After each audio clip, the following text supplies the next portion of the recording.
जी सर। 2 नंबर पर रहेंगे। हम जा रहे हैं, तुम लोग के लिए हर व्यवस्था ओके है, ड्यूटी के लिए तैयार हो जाओ और मेले के अंदर किसी प्रकार की गुंडागर्दी नहीं होनी चाहिए।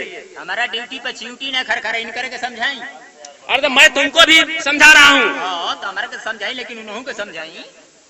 तुम दोनों साथ में रहोगे। हाँ हम दोनों आदमी साथ में रह जाए। और किसी प्रकार की लापरवाही हुई हाँ तुम लोग अपना खैरियत समझना। ठीक।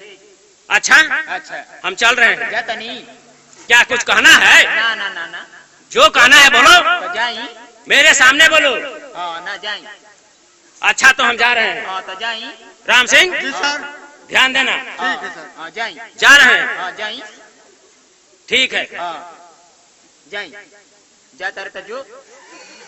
अरे चुतिया, जो जी में आता है वही बक देता है। हाँ कुछ कौन है? क्या कह रहा है सर? कुछ हो ना कौन? अरे चुतिया अगर सुन जाते दिखाओ फिर वो पेल देते। ए सिपाही जी, सिपाही जी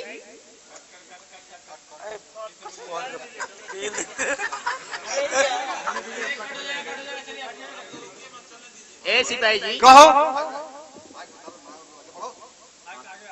अच्छा कहो। ये बताओ पढ़ो लिखल हो? इससे क्या मतलब? तो कैसे सिपाही में भर्ती? अरे चुतिया बिना पढ़े लिखे हम सिपाही में नौकरी पाया है। अच्छा कौ तक ले पढ़ल हो? हम इंटर पास है। इंटर पास हो? हाँ। अच्छा ये सरकार तारा के दिले दिए? मैं तुम्हारा बाप दिया है वर्दी। तब ठीक बा, तब ठीक बा, ठीक बा। तो पढ़ो लिखल हो ना? फिर वही बात। हाँ माने कौ तक ले पढ़ल हो? हम इंटर पास है, क्या बात है? अच्छा एगो प्रश्न के उत्तर बताइबो।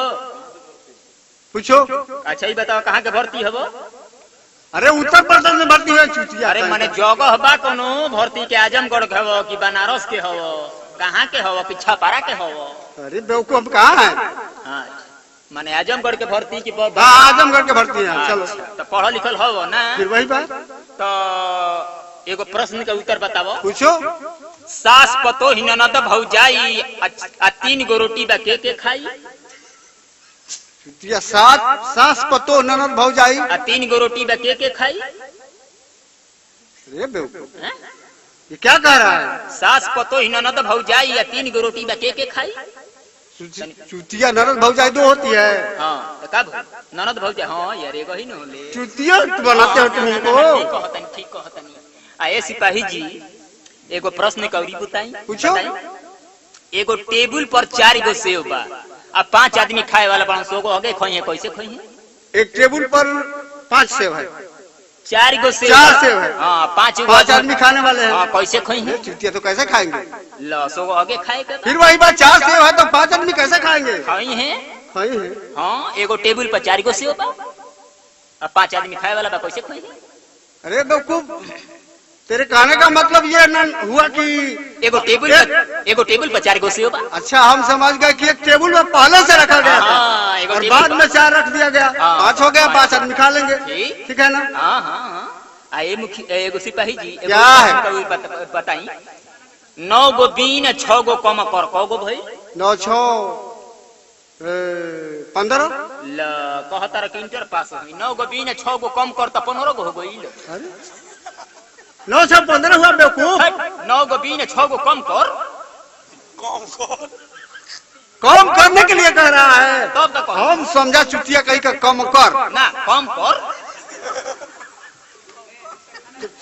9 में 3 निकल गए, 6 बचा। हाँ अच्छा ये बताओ 9 किलो चीनी या 3 किलो खैनी क किलो भाई?